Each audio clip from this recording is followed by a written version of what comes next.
Guys, panoorin nyo to. Si Ate Nars, maglalagay siya ng dextrose. Tingnan nyo. Tumutulo na yung yung karayom, oh. Diyos ko po, ginoo ko. Para nag-graduate lang yata si Ate sa online class eh. Grabe, oh. Hindi nyo panoorin yung mangyayari. Yan, tusok. Nako, hindi man lang hinanap masyado yung ugat. Basta na lamang tumusok ng tumusok. Ayan, oh. Oh. Diyos ko po, ginoo. Hala ka.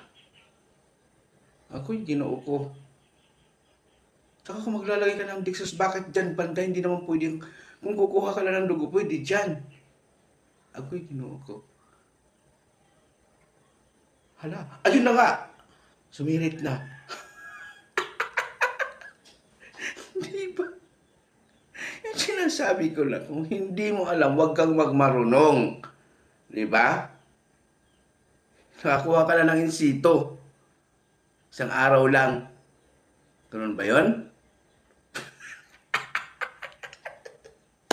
Thank you for watching. Like, comment, and share. Follow for more.